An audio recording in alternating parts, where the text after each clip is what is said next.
Baada ya mtu kumpokea Yesu Kristo kuwa Bwana na Mwokozi wake, safari ambayo ataanza ni safari ya kuwa mwanafunzi wa Yesu Kristo.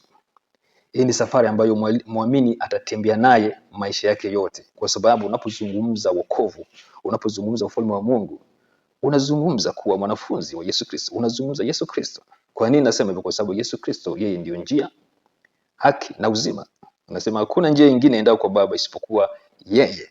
Kwa hiyo muamini au mtu anapompokea Yesu Kristo anaanza safari ya kuwa mwanafunzi wa Yesu Kristo. Maana yake anaanza safari ya kumfahamu au kumjua Yesu Kristo. Kwa hiyo kipaumbele cha kwanza ni kumjua Yesu Kristo, cha pili ni kumjua Yesu Kristo, cha tatu ni kumjua Yesu Kristo, hata cha mwisho ni kumjua Yesu Kristo. Kwa nini? Kwa sababu yeye ndio njia, haki, kweli na uzima. Yeye ndio njia, kweli na uzima. Hakuna njia ingine ya kwenda kwa Baba. Kwa hiyo ili uweze kumfahamu Mungu Baba lazima umfahamu Yesu Kristo. Kwa hiyo ndio maana anasema muamini au mtu anapookoka anakuwa mwanafunzi wa Yesu Kristo. Mtu anapookoka hawi mwanafunzi wa mchungaji au mwanafunzi wa nani, wale wanachangia tu kuelekeza wewe kuwa mwanafunzi wa Yesu Kristo. Ni kitu muhimu sana ukifahamu hiki. Na Yesu Kristo alijua hivyo, na ndio maana alisema nitawaletea msaidizi ambaye ni Roho Mtakatifu. Na akaeleza kabisa kuwa Roho Mtakatifu anakuja sio kwamba atasema mambo yake, hapana, bali ataeleza mambo yangu, yale ambayo mimi nitamwelekeza. Kwa hiyo unaweza kuona pale Roho Mtakatifu yupo kwa ajili ya kumfunua Kristo. Roho Mtakatifu yupo kwa ajili ya kutufundisha sisi tumfahamu, tumjue Yesu Kristo. Na ndio maana Biblia inasema katika Yohana 17 mstari wa 3 inasema na uzima wa milele ndio huu, wa kujua wewe Mungu pamoja na Yesu Kristo uliyemtuma.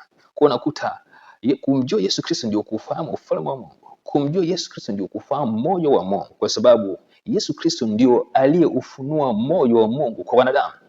Yesu Kristo ndio aliyemfunua Mungu katika ukamilifu, katika umbo la wanadamu. Kwa hiyo kitu cha kwanza na cha muhimu kama muamini ni kuwa mwanafunzi wa Yesu Kristo.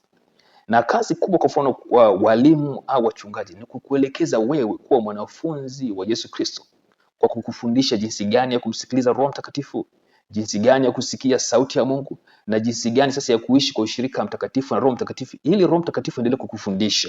Kwa hiyo unakuta walimu wanaokuja hawaji kuchukua nafasi ya Roho Mtakatifu, ila wanakuja kuongoza wewe ili ujenge mahusiano na Roho Mtakatifu, uelewe jinsi gani ya kuweza kujifunza au kufundishwa na Roho Mtakatifu ili kumjua Kristo zaidi. Walimu wataongeza, lakini wewe unabidi uende sasa zaidi, uende kwenye kilindi cha moyo wako, usikilize Roho Mtakatifu ambao umempokea. Yeye atakufundisha mambo yote kuhusu Kristo na utakuwa mwanafunzi wa Yesu Kristo. Wewe muamini hawi mwanafunzi wa mchungaji au bishop, hapana, lakini anakuwa mwanafunzi wa Yesu Kristo, kwa sababu mwalimu wetu ni mmoja, ni Yesu Kristo, na mchungaji wetu ni mmoja, ni yeye tu Yesu Kristo, kwa sababu anasema yeye ndiyo mchungaji mwema na yeye ndiye pekee ambaye alitoa uhai wake kwa ajili yako. Wengine wote tunachangia tu kukupeleka wewe kwa mchungaji mwema ambaye ndiye Yesu Kristo. Yaani hata mimi ninapoongea hapa ninachangia tu kukupeleka wewe kwa mchungaji ambao ni Yesu Kristo, na pia mchungaji huyu kakupa roho yake ambayo ni Roho Mtakatifu ili akusaidie wewe kumjua yeye.